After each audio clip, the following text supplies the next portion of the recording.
Good evening, ladies and gentlemen, and welcome to Heti TV's foreign language news broadcast. My name is Peter Gardosh, and first for the news in English. The Democratic Trade Union of Teachers, or PDS, and the Teachers Organization, or PS, have called an indefinite strike. From the 16th of March, teachers will strike for the second time this year after years of failing to reach an agreement with the government on their demands. Basically, they want two things: a further 45% increase in teachers' guaranteed pay on top of the 10% offered by the government, and the reduction in their compulsory working hours to 22 hours a week. The unions are also demanding that the guaranteed basic salary, not only for teachers but for all education workers, should not be less than that of civil servants. This strike differs from the previous 2-hour warning strike on the 31st of January in that it is indefinite. Russian forces have opened fire on a convoy of residents fleeing from the town of Mariupol on the coast of the Sea of Azov, seriously injuring at least 5 people, including a small child. The Ukrainian news portal Ukrainskaya Pravda reported this on Wednesday, citing the military administration of the Zaporizhia region in eastern Ukraine and the Ukrainian General Staff. Less than an hour later, the Mariupol City Council reported that Russian forces had bombed the drama theater building in the center of the city, which is currently used as a shelter for hundreds of local residents. According to the City Council, it is impossible to assess the damage caused by the airstrikes, as the shelling of Mariupol is continuing and the number of victims is unknown. Ukrainian President Volodymyr Zelensky made a video appeal for more help from members of the U.S. legislature and the public on Wednesday. The Ukrainian leader also asked the Biden administration for more weapons, financial aid, and a no-fly zone, the LA Times reports. The Ukrainian leader asked the U.S. for an air defense system, called for sanctions to be extended to all politicians in the Russian Federation, and again called for a no-fly zone over his country. Zelensky also played a shocking video to U.S. lawmakers to make a bigger impact. Russia's economy will certainly adjust to the new realities created by Western sanctions, but structural changes could lead to a temporary rise in prices and unemployment. Russian President Vladimir Putin said this in an economic video conference on Wednesday. The Russian economy will definitely adapt to the new realities. We will strengthen our technological and scientific sovereignty. We will channel additional resources to support agriculture, manufacturing, infrastructure, and housing. We will continue to develop foreign trade relations in view of fast-growing, dynamic international markets, said Putin. Ukrainian refugees with relatives living in the country, as well as those with Jewish ancestors, will come to settle under the law of return, and those who arrive under the refugee quota will also be allowed to enter Israel for a 3-month stay, the news portal of the Yediot Ahronot newspaper reported. Interior Minister Ayelet Shaked said at a press conference at Tel Aviv Ben Gurion Airport on Sunday that the crowded airport queue had been cleared, that non-Jewish arrivals from Ukraine will be accommodated in hotels until their cases are processed, and that for the time being anyone with relatives living in Israel would be admitted for 3 months. The Polish leader says Russian President Vladimir Putin has already lost the war in Ukraine politically and is not winning it militarily either. Speaking to the BBC, Andrzej Duda said that the Russian invasion of Ukraine is an operation on a scale not seen since the Second World War, and that the Russian forces overwhelmingly outnumber the Ukrainian army, yet are currently unable to win. Asked whether NATO should intervene if weapons of mass destruction were used, the Polish president evaded the question by saying that everyone hoped that Putin would not use any such means, chemical, biological, or nuclear. But if that were to happen, it would be a turning point, and NATO would have to think seriously about what to do next, because that would create a dangerous situation not only for Europe, not only for the narrow Central European region, but for the whole world, said Andrzej Duda. Israel and Egypt have agreed a security plan that will allow for the expansion of direct flights between the countries, and the agreements will soon see the opening of a new route from Ben Gurion Airport to Egyptian Red Sea resort of Sharm el-Sheikh. It was the Egyptians who sought to promote the issue to help the city's tourism. Following the inauguration of Prime Minister Naftali Bennett, the issue was also raised in his meeting with Egyptian President Abdel Fattah al-Sisi. According to the Prime Minister's office, the agreement came after Shabak, the National Security Council, and other senior officials worked with the Egyptian government to develop a security blueprint to allow to travel. In Israel, the coronavirus infection rate is again on the rise. In Israel, the infection rate R is slowly approaching 1 with a steady increase and is now 0.9 according to the Ministry of Health, indicating that the decline of the pandemic is slowing now. The R rate was below 0.8 from the 29th of January to the 24th of February. At the current rate, Ynet expects the infection coefficient to be above 1 as early as next week, signaling an increase in the number of new infections. On Wednesday morning, the Health Ministry found 2 infected people carrying a new strain of the virus that has not been identified and tested before in the world. According to the ministry's figures, on Wednesday, 335 of the 789 patients in hospitals are currently in a serious condition, 151 are ventilators, and 23 are on breathing through an artificial lung. And finally, for the weather, sunny, cloudy and calm weather will continue over the weekend. On Sunday, we can prepare for clear, calm weather. The temperatures will average around -3 to +3 degrees Celsius in the morning and 8 to 11 degrees Celsius in the afternoon hours. For further information, please visit our websites at www.hetitv.com or breuerpress.com. So much for the news in English, and now we continue with the news in German.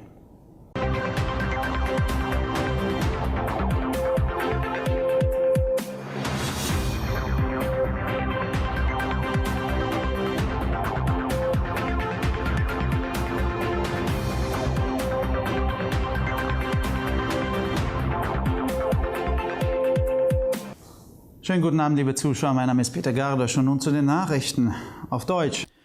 Die Demokratische Gewerkschaft der Lehrer PDS und die Lehrerorganisation PSZ haben zu einer unbefristeten Arbeitsniederlegung aufgerufen. Ab dem 16. März werden die Lehrer zum zweiten Mal in diesem Jahr streiken, nachdem es ihnen jahrelang nicht gelungen ist, eine Einigung mit der Regierung über ihre Forderungen zu erzielen. Sie fordern im Wesentlichen 2 Dinge: eine weitere Erhöhung des garantierten Gehaltes der Lehrer um 45%, zusätzlich zu den von der Regierung angebotenen 10%, und eine Reduzierung ihrer Pflichtarbeitszeit auf 22 Stunden pro Woche. Die Gewerkschaften fordern außerdem, dass das garantierte Grundgehalt nicht nur für Lehrer, sondern für alle Beschäftigten im Bildungswesen nicht niedriger sein darf als das der Beamten. Dieser Streik unterscheidet sich von dem vorangegangenen 2-stündigen Warnstreik am 31. Januar dadurch, dass er unbefristet ist. Russische Streitkräfte haben das Feuer auf einen Konvoi von Bewohnern eröffnet, die aus der Stadt Mariupol an der Küste des Asowschen Meeres geflohen waren.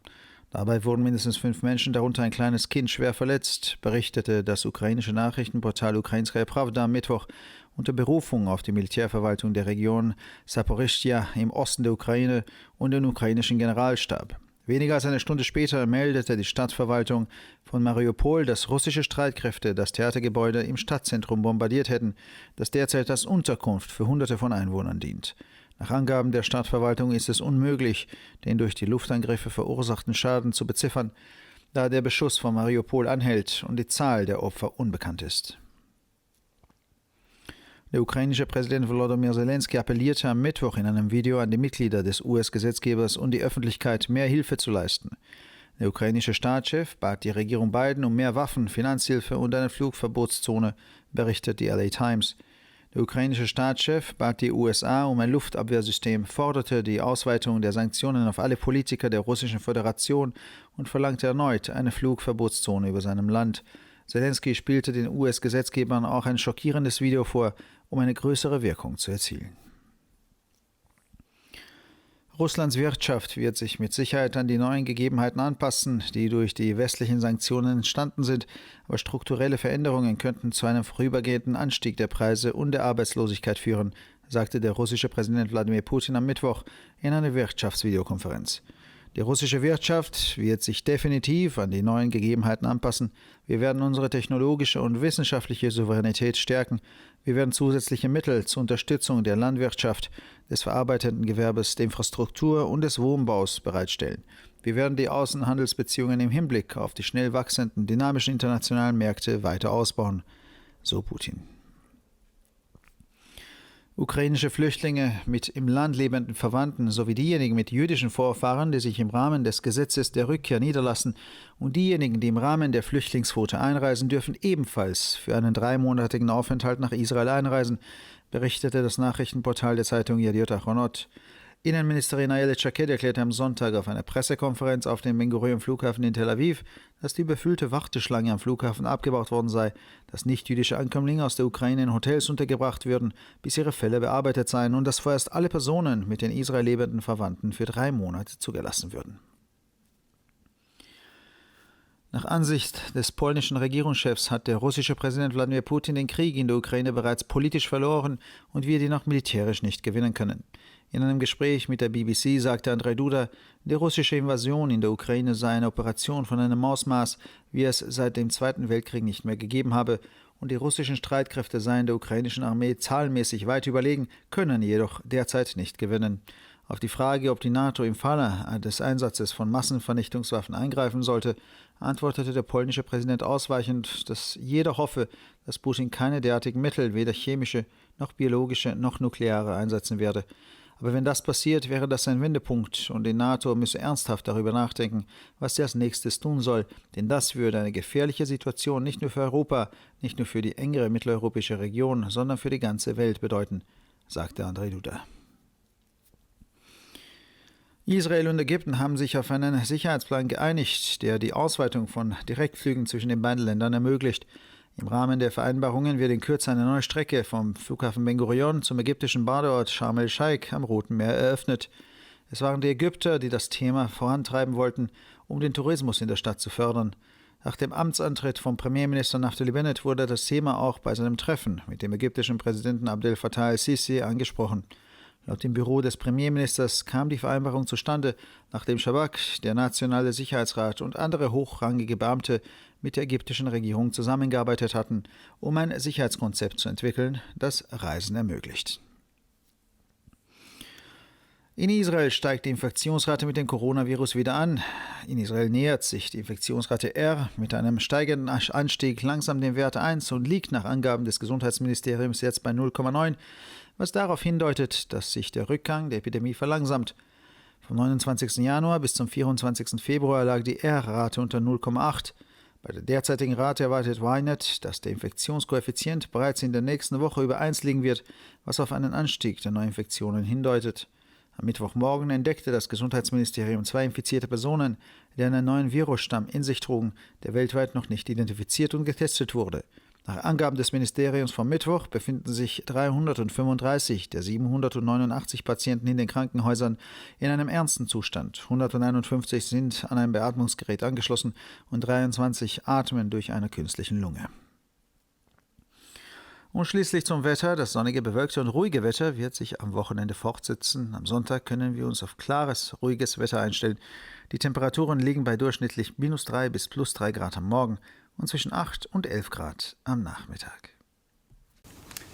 Für weitere Nachrichten besichtigen Sie bitte unsere Webseiten www.ttv.com sowie www.breuerpresse.com. Ich bedanke mich für die Aufmerksamkeit und nun zu den Nachrichten auf Französisch.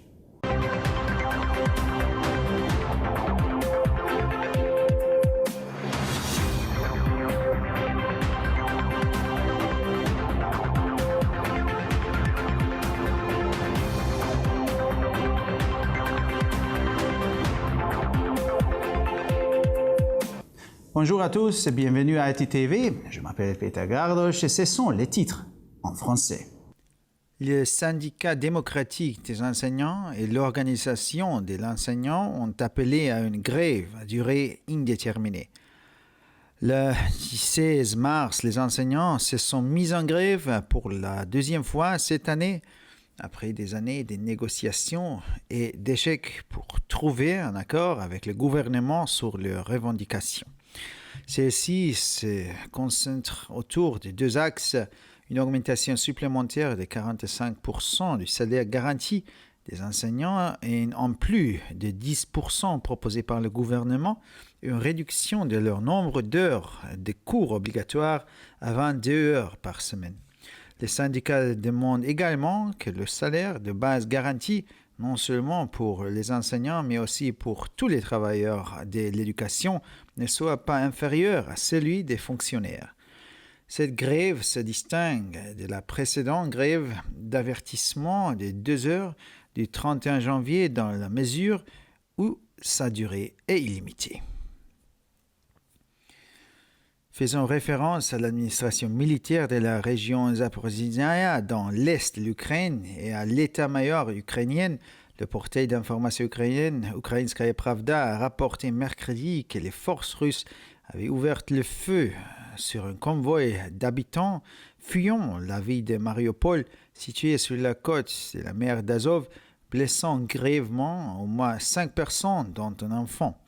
Moins d'une heure plus tard, le conseil municipal de Mariupol a indiqué que les forces russes avaient bombardé le bâtiment du théâtre situé au centre de la ville, qui sert actuellement d'abri à des centaines de résidents locaux.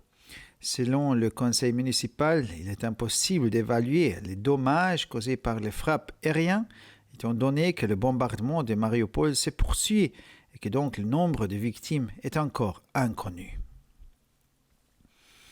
Mercredi, le président ukrainien Volodymyr Zelensky a lancé un appel vidéo aux membres du Congrès américain et au grand public pour une aide supplémentaire.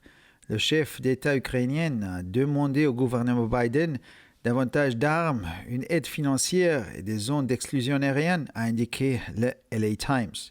Le président ukrainien a demandé aux États-Unis un système de défense aérienne. Il a proposé d'étendre les sanctions à tous les hommes politiques de la Fédération de Russie et il a renouvelé son appel pour l'instauration d'une zone d'exclusion aérienne au-dessus de son pays. Pour marteler son message, M. Zelensky a présenté une vidéo puissante aux législateurs américaines.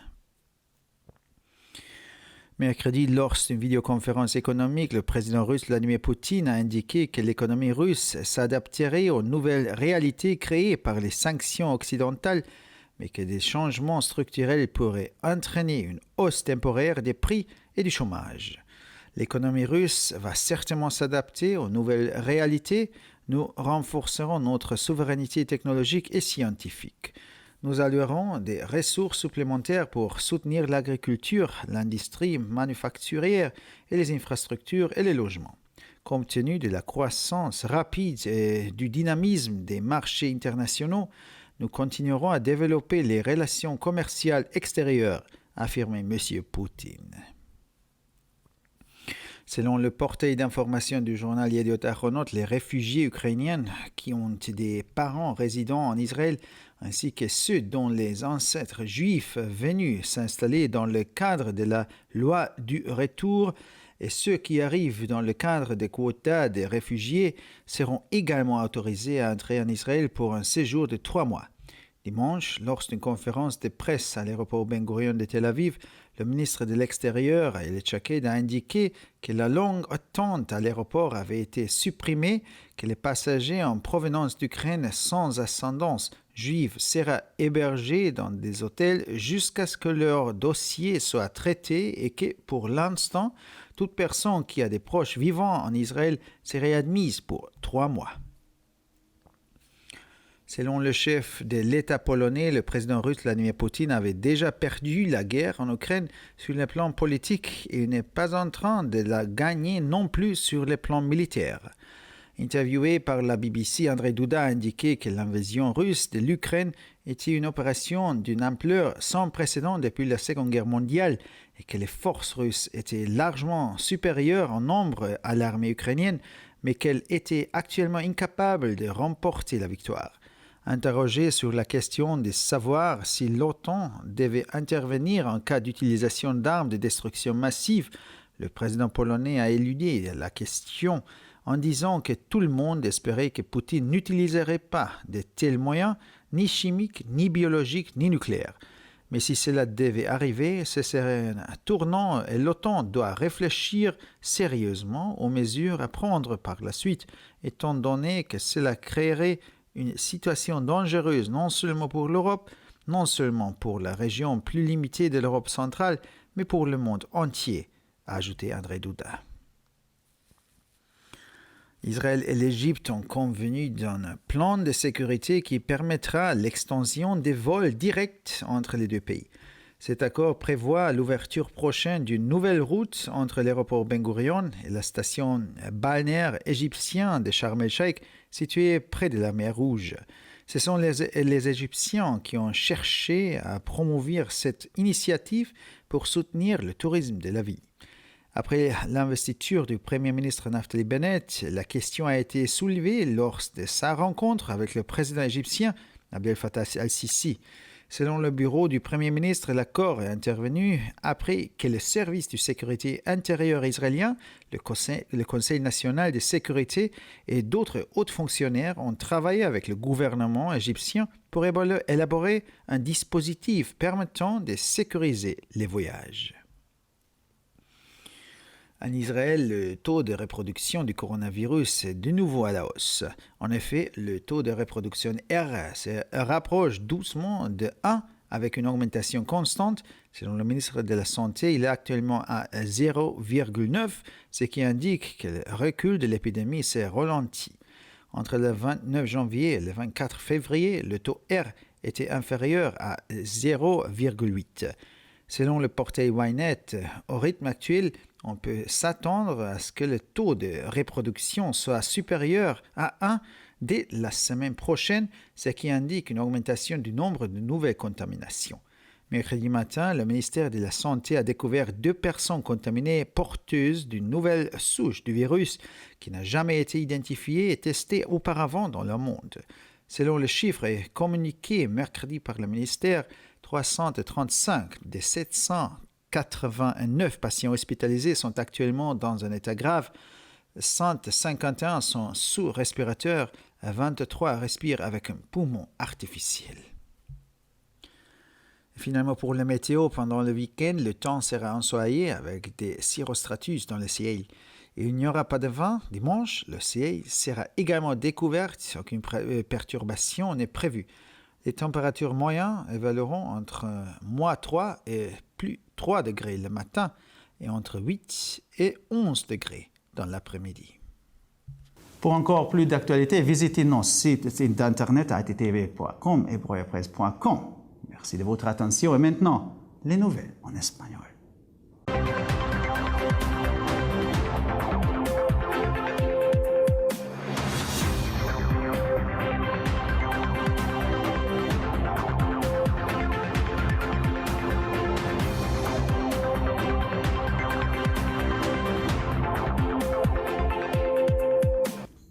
Buenas noches, damas y caballeros, y bienvenidos al programa de noticias en idiomas extranjeros de ETV. Mi nombre es Peter Gardos y estas son las noticias en español. El Sindicato Democrático de Profesores y la Organización de Profesores han convocado un paro indefinido. A partir del 16 de marzo, los profesores irán a la huelga por segunda vez este año, tras años de no llegar a un acuerdo con el gobierno sobre sus reivindicaciones. Básicamente, quieren 2 cosas: un nuevo aumento del 45% del salario garantizado de los profesores, además del 10% ofrecido por el gobierno, y una reducción de su jornada laboral obligatoria a 22 horas semanales. Los sindicatos también exigen que el salario base garantizado no solo para los profesores, sino para todos los trabajadores de la educación no sea inferior al de los funcionarios públicos.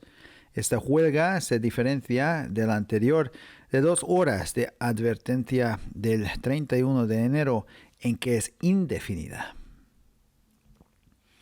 Las fuerzas rusas abrieron fuego contra un convoy de evacuación de civiles que huían de la ciudad de Mariupol en la costa del mar de Azov, hiriendo gravemente a al menos 5 personas, entre ellas un niño pequeño, según informó el miércoles el portal de noticias ucraniano Ukrainska Pravda, citando a la administración militar de la región de Zaporilla en el este de Ucrania y al Estado Mayor ucraniano.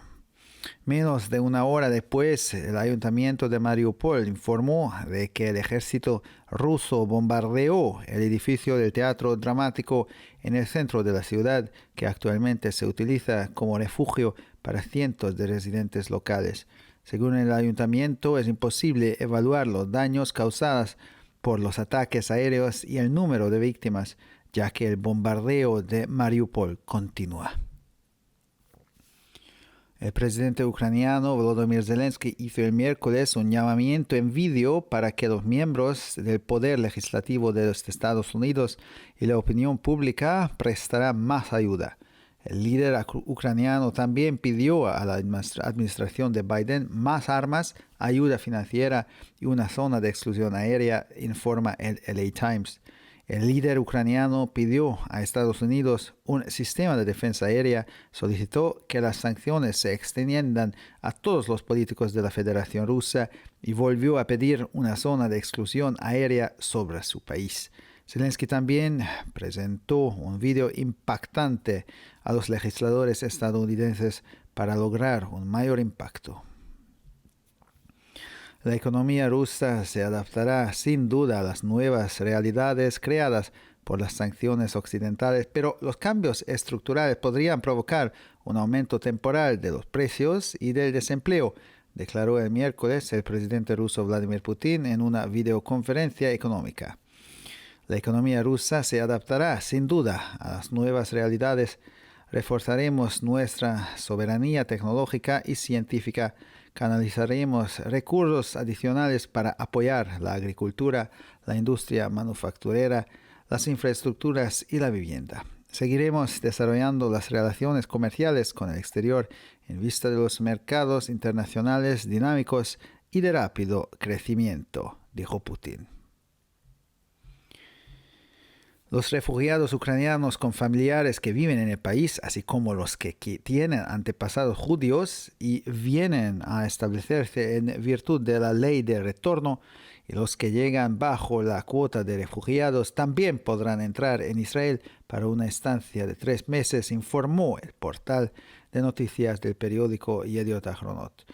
La ministra del Interior, Ayelet Shaked, dijo el domingo en una rueda de prensa en el aeropuerto Ben Gurion de Tel Aviv que la abortada cola del aeropuerto se despejó, que los no judíos que lleguen de Ucrania serán alojados en hoteles hasta que se procesen sus casos y que, por el momento, se admitirá durante 3 meses a cualquier persona que tenga familiares viviendo en Israel.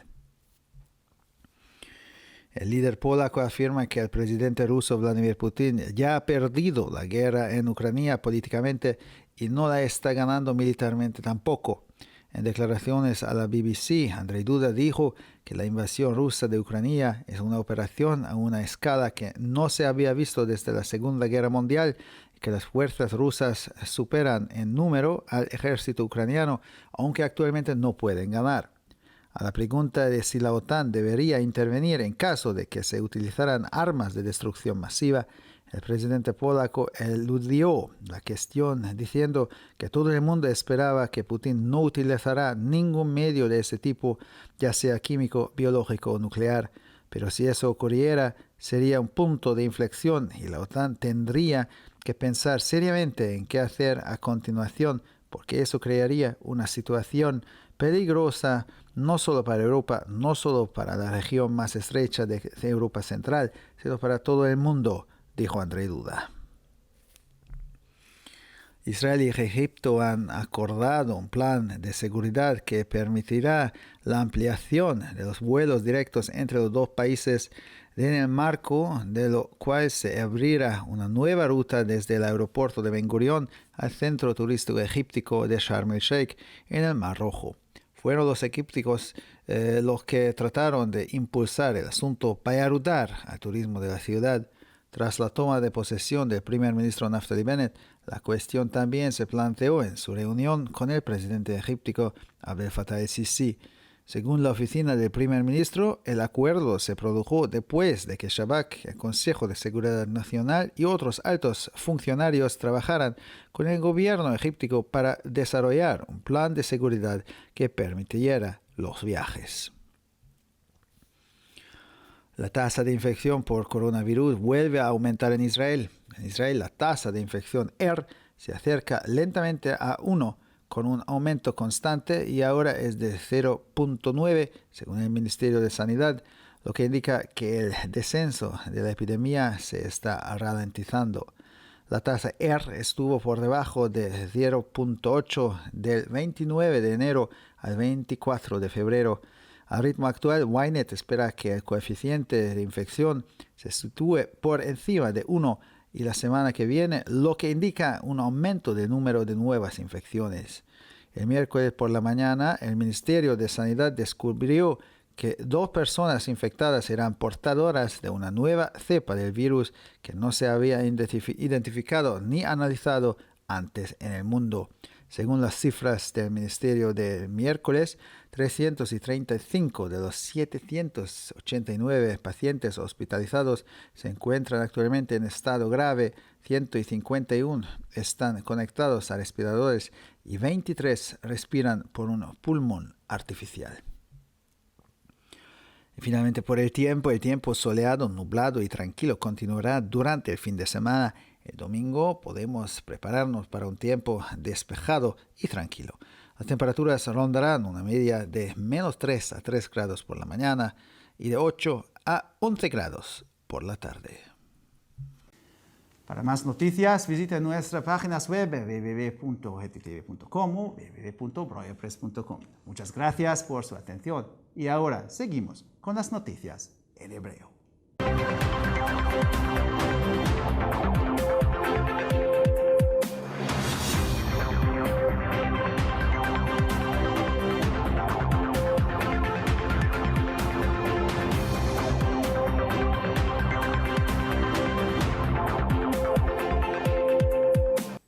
שלום וערב טוב, כאן ציפי בוכמן וילדבאום עם החדשות בעברית. איגוד המורים הדמוקרטי PDSZ וארגון המורים PSZ החלו בשביתה לפרק זמן לא מוגבל. החל מה-16 במרץ השבתו המורים בפעם השנייה השנה, לאחר שלא הצליחו להסכים על דרישותיהם עם הממשלה במשך שנים. ביסודו של דבר הם רוצים שני דברים. בנוסף ל10% שהומלצו על ידי הממשלה, השכר המובטח של המורים צריך לעלות בעוד 45%, ומספר שעות החובה שלהם צריך להיות מופחת ל-22 שעות בשבוע. האיגודים המקצועיים גם דורשים שהשכר הבסיסי המובטח לא רק של מורים, אלא גם של כל העובדים בחינוך, לא יהיה נמוך מזה של עובדי מדינה. שביתה זו שונה משביתת האזהרה הקודמת בת שעתיים ב-31 בינואר, בכך שהיא בלתי מוגבלת. כוחות רוסים פתחו באש של אחת משיירות התושבים שנמלטו מהעיירה מריופול בחוף אזוב. לפחות 5 מהם, ביניהם ילדים קטנים, נפצעו קשה. כך מסר פורטל חדשות פרוודיה האוקראיני ביום רביעי, בציטוט הכוח הצבאי במזרח אוקראינה והרמטכ"ל האוקראיני. בקושי שעה לאחר מכן דיווחה מועצת העיר מריופול כי כוחות רוסים הפציצו את בניין התיאטרון במרכז העיר, המשמש כיום מקלט למאות מתושבי המקום. לטענת הנהלת העיר לא ניתן עדיין להעריך את הנזק שנגרם מהתקיפה האווירית, מכיוון שמריופול תחת אש כל הזמן, כך שגם מספר קורבנות אינו ידוע. נשיא אוקראינה ולדימיר זלנסקי ביקש ביום רביעי עזרה נוספת מחברי בית המחוקקים והציבור האמריקאי. ראש המדינה האוקראיני ביקש מממשלת ביידן עוד נשק, תמיכה כספית והקמת אזורים אסורים לטיסה, כך דיווח העיתון LA Times. ראש המדינה האוקראיני ביקש מארצות הברית מערכת הגנה אווירית ולהרחיב את הסנקציות לכל הפוליטיקאים בפדרציה הרוסית, כמו גם להקים אזור אסור לטיסה מעל מדינתו. זלנסקי גם השמיע סרטון מזעזע למחוקקים בארצות הברית על המצב כדי להשפיע יותר. כלכלת רוסיה בהחלט הסתגל למציאות החדשה שנוצרה על ידי הסנקציות המערביות, אך שינויים מבניים עלולים להוביל לעלייה זמנית במחירים ובאבטלה, כך אמר נשיא רוסיה ולדימיר פוטין בוועידת וידאו כלכלית ביום רביעי. הכלכלה הרוסית בהחלט הסתגל למציאות החדשה. אנו מאשרים מחדש את הריבונות הטכנולוגית והמדעית שלנו. אנו מפנים משאבים נוספים לתמיכה בחקלאות, ייצור, תשתיות ודיור. לאור השווקים הבינלאומיים הצומחים במהירות והם מתפתחים באופן דינמי, נמשיך לפתח את יחסי סחר החוץ שלנו, כך אמר פוטין. פליטים אוקראינים שקרוביהם מתגוררים בארץ, כמו גם אנשים ממשפחה יהודית שבאים להתיישב במסגרת חוק השבות, ואלה שמגיעים במסגרת מכסת הפליטים, יכולים להיכנס לישראל גם לשהייה של 3 חודשים, כך דיווח פורטל חדשות ידיעות אחרונות. שרת הפנים איילת שקד אמרה ביום ראשון במסיבת עיתונאים בנמל התעופה בן גוריון בתל אביב, כי תור ההמתנה הצפוף בשדה התעופה הוסר. אלה ללא מוצא יהודים מאוקראינה שוהים בבתי מלון בישראל, עד שתובא החלטה בנוגע לכניסתם, ואלה עם קרובי משפחה בארץ יכולים להיכנס לתקופה של 3 חודשים. לדברי ראש המדינה הפולני, נשיא רוסיה ולדימיר פוטין כבר הפסיד במלחמה באוקראינה מבחינה פוליטית ואינו מנצח מבחינה צבאית. בשיחה עם ה-BBC אמר אנדז'י דודה כי הפלישה הרוסית לאוקראינה הייתה מבצע חסר תקדים מאז מלחמת העולם השנייה, וכי הכוח הרוסי גדול בכמה ממדים מהצבא האוקראיני, אך בכל זאת אינו מסוגל לנצח. בתשובה לשאלה אם נאט"ו צריך להתערב במקרה של שימוש בנשק להשמדה המונית, אמר הנשיא הפולני כי כולם מקווים שפוטין לא ישתמש באמצעים כימיים, ביולוגיים ביולוגיים או גרעיניים. עם זאת, אם זה אכן יקרה, זה יהיה מהפך, ונאט"ו יצטרך לחשוב ברצינות על מה לעשות הלאה, כי זה ייצור מצב מסוכן לא רק לאירופה או לאזור מרכז אירופה הצר יותר, אלא לכל עולם, כך אמר אנדז'י דודה. ישראל ומצרים סיכמו על תוכנית ביטחונית להרחבת הטיסות הישירות בין שתי המדינות, ועקב ההסכמים ייפתח בקרוב קו חדש מנמל התעופה בן גוריון לאתר הנופש המצרי שארם א-שייח בים האדום. המצרים הם שניסו לקדם את הנושא, לעזור לתיירות העיר.